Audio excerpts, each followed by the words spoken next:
Asterisk, you deceived me, Alexander said. I didn't expect this. Maya, we had an agreement. The girl looked at the man she loved with sadness in her eyes.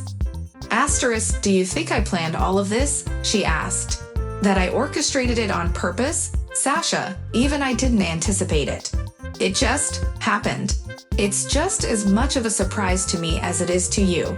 I only wanted to. Maya carefully chose her words. To talk to you. To figure out what to do. Asterisk, what is there to figure out?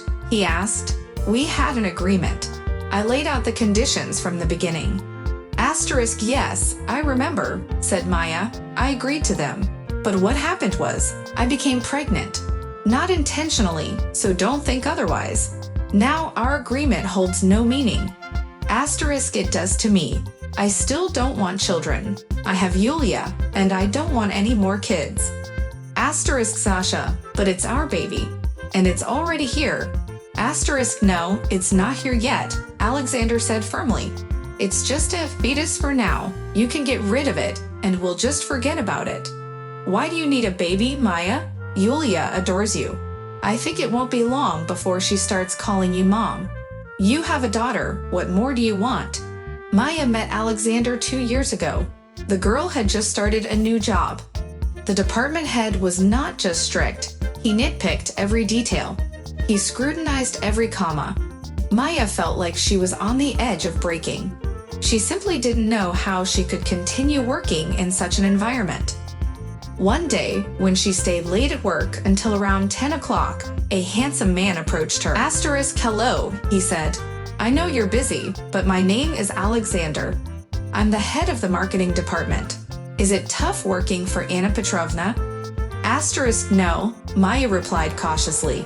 Who knows what kind of person this Alexander is? Maybe Maya's boss sent him to check on her new subordinate. Asterisk, come on, he smiled. I know it's tough, but you don't give up. Anna, she's like that. She starts with tough conditions, but she works well with those who can handle it. She protects them in front of the bosses and rewards them. Maya had noticed that Anna was strict only with her. Asterisk, how long is the probation period? She inquired. Asterisk, I think it's a couple of months, so you're already halfway there. It would be a shame to give up now. Maya smiled and nodded. Asterisk, thank you for sharing. The next time Maya saw Alexander was about a week later in a similar situation. Maya stayed late at work again. Asterisk, it hasn't gotten any easier, has it? Alexander remarked with a laugh. Asterisk, no, Maya admitted. It hasn't. But I believe my bright future isn't far off. Asterisk, you know, Maya, I was thinking, maybe we could celebrate the end of your probation? Maya felt embarrassed. Asterisk, but it hasn't ended yet. And it's not certain that I'll even pass. Asterisk, I'm sure you will, he replied. And I'm not suggesting we celebrate it now, but when it happens, I'll wait. Asterisk, it's just. Asterisk, go ahead, Maya, he smiled. We can have lunch together. I don't think you've made many new friends with your schedule. I'll tell you all about them and share valuable information. Asterisk, all right, she agreed. The next 2 weeks brought no change. It only got worse. Anna Petrovna assigned a terribly complicated report to Maya. Maya even began to doubt if Alexander was telling the truth. Maybe there was no probation period, and the boss would continue to mock her like this indefinitely. But as soon as Maya turned in her report, it was as if a miracle occurred. The very next day, it felt like Anna Petrovna had been replaced. She didn't say a word to Maya, but her attitude had changed. No more nitpicking. No longer did she drive Maya crazy by repeatedly making her rework letters. Maya could now leave work on time. Alexander, ever present, didn't keep her waiting. On the second day after Maya felt she could relax a little, he stopped by her desk. Asterisk, well, he smiled. It's time to allow yourself your first lunch break. Maya glanced cautiously towards Anna Petrovna's office. Asterisk, do you think it's okay now? Asterisk, I'm sure, he answered. If anything happens, I'll take all the blame. Lunch with Alexander delighted Maya. They laughed a lot, and Sasha seemed to know all the employees so well. Asterisk, how long have you been working here? Asterisk, a couple of years, he replied. I just enjoy observing people. It helps me understand their habits better and makes work easier. Asterisk, and did you invite me here to learn more about my habits? Asterisk, that too, the man answered. But honestly, I liked you right away. Maya, maybe we can switch to a more informal setting. A week later, Sasha invited Maya to the movies, and she agreed. They also went for walks in the park, attended the theater, and dined at restaurants. Maya's fondness for Alexander grew stronger with each encounter. However, she held herself back because she knew that before entering a serious relationship, she had to reveal her secret. Something was holding Sasha back as well, and Maya couldn't help but notice. At one point, their relationship almost fell apart. They avoided each other and tried not to hold each other's gaze for too long in the corridors. Maya began to think that Sasha had changed his mind about being with her. But one evening, Alexander approached her table. Asterisk, we need to talk, he said. I can't take it anymore. Maya, I really like you. And, well, there's something I need to tell you. Asterisk, there's something I need to tell you too, she replied. Asterisk, who should start? Sasha asked that night. They sat in a cozy little cafe, and he gazed into her eyes intently. Asterisk, let me, Maya suggested. I think after what I say, you might not want to talk to me anymore. Asterisk, I doubt it, but go ahead. I'm listening. Asterisk, I won't beat around the bush, Maya said. I'll be straightforward. I can't have children. She sighed heavily and looked up at Alexander. To Maya's surprise, Alexander didn't look upset at all. Instead, she saw a sense of relief on his face. Asterisk, you're not upset, she remarked. Asterisk, I can explain in a moment. I do care about you, of course, but the thing is, I was previously married. My wife passed away 2 years ago. I have a daughter named Juliana. She's 7 now. We went through some challenging times when she was just a baby. I won't hide it. It was difficult for me. At times, I felt overwhelmed and even considered giving Juliana up for adoption. I struggled to cope. However, over time, Juliana and I became a strong family. I love her dearly, and she loves me. I believe she can accept another woman in her life, as she longs for a mother's affection. But I'm not sure if my daughter can accept another child. Moreover, I genuinely don't want any more children. I want to dedicate all my fatherly love to Juliana. She has been through a lot, and I think she deserves 2 loving parents, where she can be the only child. Maya remained silent, processing his words. Asterisk, Maya, I have developed strong feelings for you, but I was afraid to mention that I have a daughter. And if it's not an issue for you, let's give our relationship a chance. Asterisk, and your late wife, do you still love her? Asterisk, Elvira, and I got married because she became pregnant with Juliana. I won't say our marriage was solely out of necessity. No, we had genuine feelings for each other, and we were excited about having a baby. However, during the first year of our marriage, Elvira's attention was completely devoted to Juliana. She wasn't even a year and a half old when Elvira fell ill with cancer. Juliana spent most of her time with her grandmother while we were constantly seeking medical treatment. We did everything in our power to save Elvira. She fought with all her strength and courage until the very end, but she didn't make it. I deeply admire her for her bravery, faith, and resilience. However, in terms of love, our circumstances didn't allow us to nurture a romantic relationship.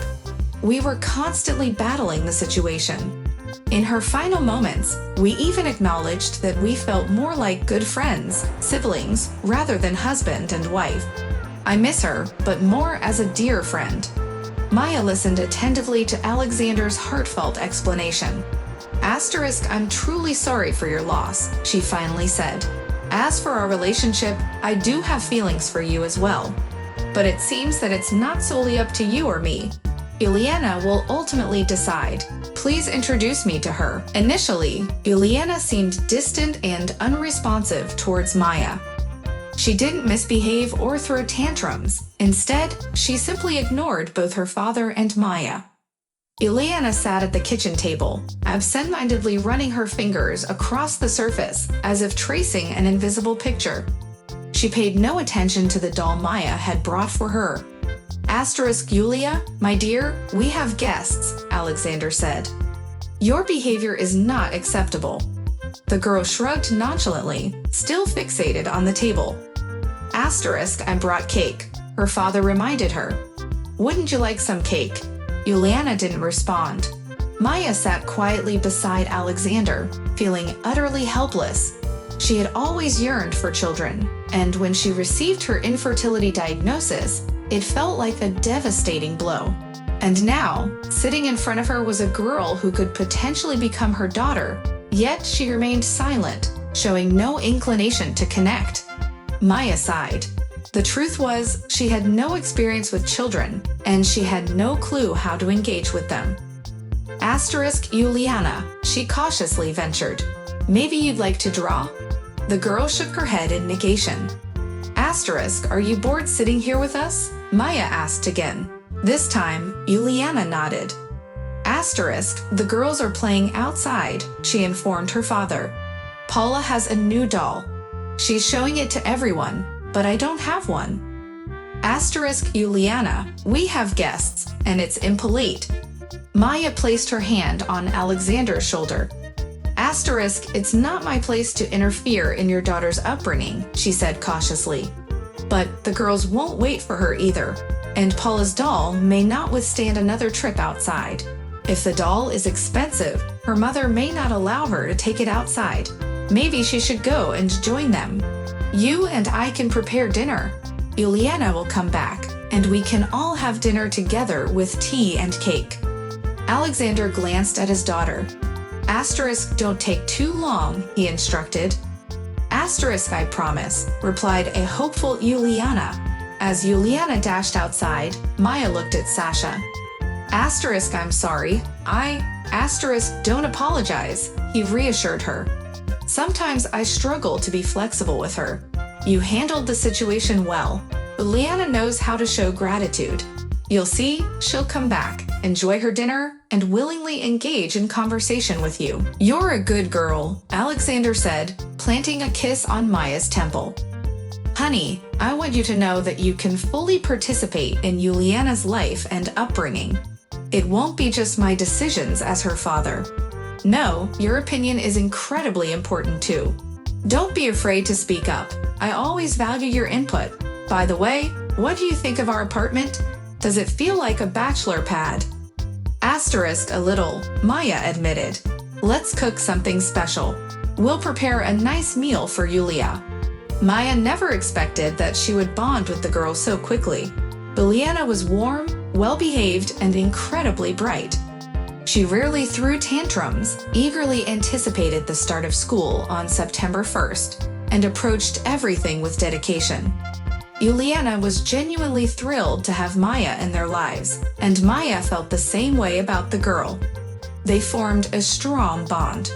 Things were also going well with Alexander, and the question of Maya moving in with them resolved itself.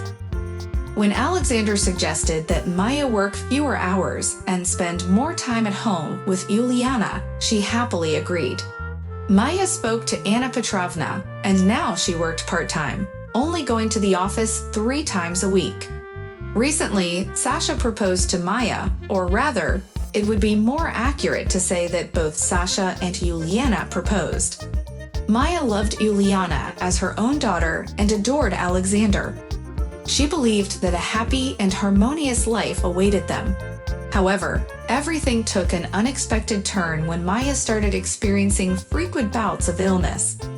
Considering her long-standing infertility diagnosis, she attributed it to simple food poisoning.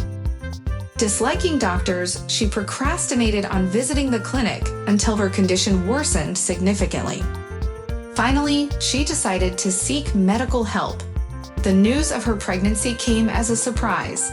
Maya vividly remembered her conversation with Alexander. but she was confident that he would be overjoyed when he learned about the baby. Perhaps his earlier reluctance to have more children was solely to support her. But now, things were different. There was already a baby on the way. Maya hurried home to have a conversation with her beloved as soon as possible. And now, Alexander was suggesting that she have an abortion.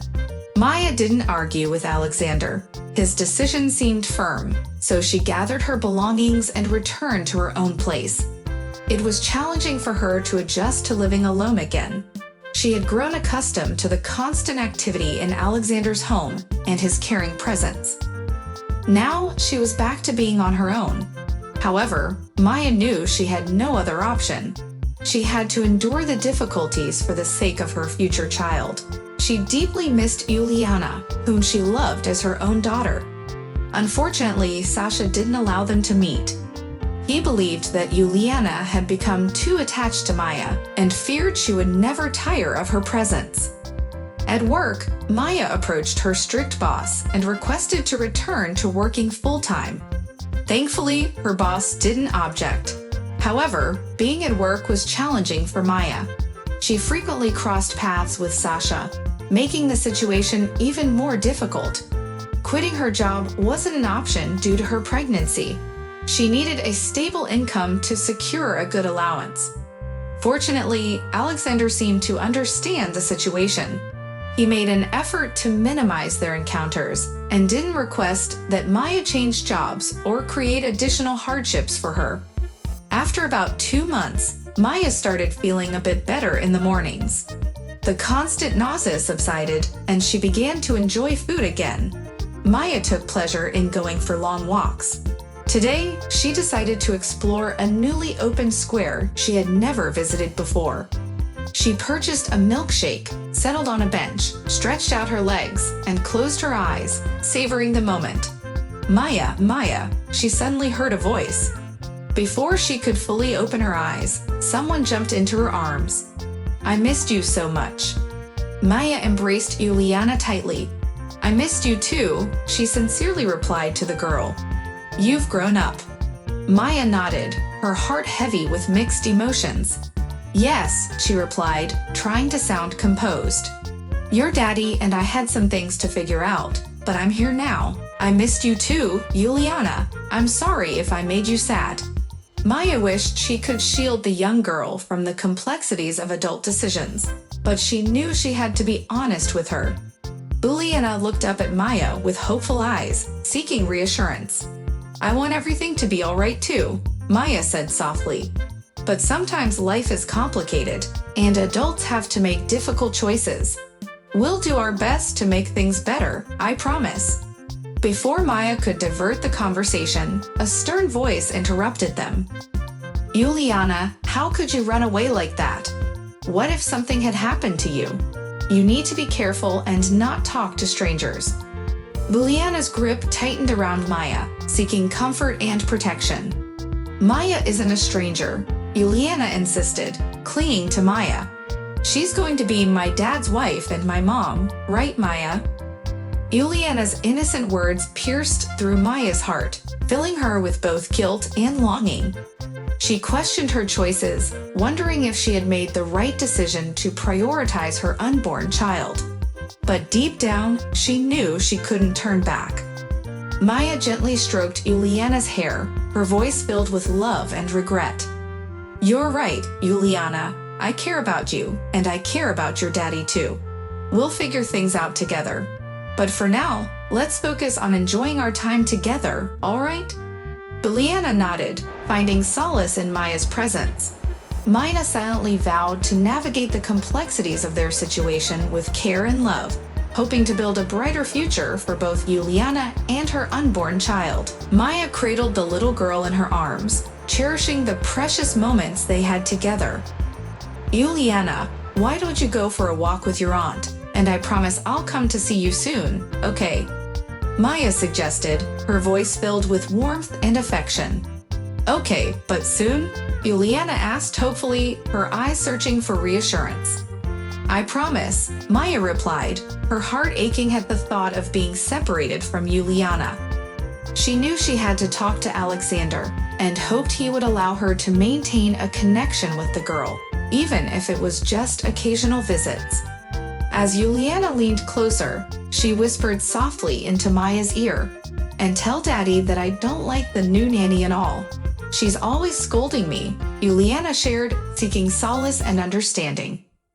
"I will," Maya assured her, her voice filled with compassion and determination. The following day, Maya took the initiative to speak with Sasha at his workplace. "Can we talk?" she asked, her voice tinged with a mix of apprehension and hope. "Let's talk," Alexander responded, willing to engage in the conversation. "It's about Juliana. Yesterday, I unexpectedly ran into her while taking a walk. You had told her that I had gone away, but you didn't explain that our relationship had ended and that I wouldn't be her mother," Maya explained, her concern evident in her voice. "I'm sorry, Maya. Juliana has already experienced so much disappointment, and I didn't want to hurt her further," Alexander expressed with a tinge of remorse. "I understand that, but now she expects me to visit again, thinking everything will be like before. I couldn't tell her the truth either. I promised her that I would come by one of these days," Maya elaborated, her voice tinged with a mix of guilt and longing. Alexander let out a heavy sigh, realizing the complexity of the situation. "I'll talk to my daughter and handle the situation myself. She won't trouble you anymore," Alexander assured, feeling a sense of responsibility for Juliana's emotions. "It's not that Juliana troubles me," Maya clarified. "I love her and I miss her, but she's your daughter and I respect that. However, she did mention that she doesn't like the new nanny." Maya hoped that Alexander would understand her concern and find a way to address Juliana's dissatisfaction with the nanny, allowing for a more harmonious environment for the young girl. After about a week, Alexander sought out Maya himself, a hint of urgency in his voice. "We need to talk again," he said, his tone serious. Concerned, Maya asked, "What's wrong?" "I know you might refuse, but Juliana, well, I couldn't explain to her that you wouldn't come anymore. She cried all night. Would you please come and see us?" Alexander requested, his desperation evident. Maya hesitated, remembering their previous conversation about not getting Juliana too attached to her. "But you said you didn't want her to become too dependent on me, that it would make it harder for her to let go," Maya reminded him. "I remember what I said, but when I see her, I feel utterly helpless. My child is suffering, and I don't know what to do. Please, help me," Alexander pleaded, his vulnerability exposed. Maya nodded understandingly. "Okay, today, after work, I'll come to you. But what should I tell Juliana?" "I have no idea," Alexander admitted, running his hand through his hair, his frustration apparent. When Maya arrived at Alexander's place, she brought along Juliana's favorite ice cream cake. "Shall we have some tea, Juliachka?" Maya offered, trying to create a comforting atmosphere. Juliana remained silent, clinging tightly to Maya. "Don't go away," she suddenly pleaded. "Don't leave us again. Daddy and I are so unhappy without you. Even though he doesn't talk about it, he misses you every day. Juliana, my dear, it's just not possible for me to live with you," Maya replied gently. "I have to leave. I only came here for a few days to pack, but I have to go again soon." "No, please no," Juliana cried, her voice filled with desperation. "Take us with you," she implored. "Me and Papa." "Juliana, you're a big girl, and you know it won't work. You have to go to school, and Daddy has his job here," Maya explained, her heart heavy with the weight of the situation. "I can go to another school," Juliana pleaded, grasping at any possible solution. Maya exchanged a frustrated glance with Alexander, both of them grappling with the complexity of the situation. "Juliana," Alexander intervened, "let's not talk about it today. Maya is a guest in our house, and you're upset. Let's have some tea and try to find happiness." Juliana wiped her tears and led Maya into her room, eager to show her something. "Look at my new dolls," Juliana exclaimed. and Daddy bought me a dollhouse. In the evening, when little Juliana had finally fallen asleep, Maya prepared to go back to her own place. Maybe you could stay, Alexander hesitantly suggested. Surprised, Maya asked, "Why? Have you changed your mind?" "I haven't," he replied. "I thought maybe you. Juliana is so drawn to you." "Yes, I love her too, but that's not a reason to sacrifice the well-being of our second child," Maya insisted. "Are you going to have a baby?" Juliana's voice came from the doorway. Startled, the adults exchanged glances. "Julia," Alexander hurriedly spoke. "Why aren't you asleep?" "I can't sleep," the girl answered. "I heard everything. Maya is going to have a baby. Is that why you sent her away?" "Juliana, sweetheart, your daddy didn't send me away. I told you I have to go," Maya explained. "I'm not a little girl anymore," Juliana asserted. "I understand everything. I've always wanted a little brother or sister." "Daddy, why don't you want a baby?" Alexander looked at his daughter in disbelief. "Did you?" "Yes," Juliana affirmed. "I won't be alone anymore. I'll have someone to share toys with and I'll help you. I'm the oldest. I'll play with them, protect them, teach them things, help them with homework. I know all about it, Daddy. It'll be really great, especially if Maya stays with us." Maya glanced up at Alexander. "Seems like your child is much less selfish than you are. Julia, come on, let me read you a story so you can finally fall asleep." "But who will I have?" Juliana asked. "A little brother or sister?" "A little sister," Maya replied. "I just found out 2 days ago." "Wait," Alexander interjected. "Do you have a photo?" "What photo?" Maya didn't immediately understand. "You know, a photo of our daughter from the ultrasound," Alexander clarified. "Yes," Maya nodded, realizing what he meant. "Show me," Alexander and Juliana demanded simultaneously. Maya retrieved the photo from her bag and handed it to Alexander. They all looked at the picture for a long moment, absorbing the reality of their unborn child. "Daddy, we're not going to let them go, right?" Juliana asked. "Maya and my little sister." "Of course we won't, my daughter," Alexander assured her. "I was foolish. I said some nonsensical things. Maya, please forgive me. I need you, and I need our baby too." Maya held Juliana tightly in her arms. "I'll give you one more chance," she told Alexander. "But if you—" "I won't make any more mistakes," he promised earnestly. End.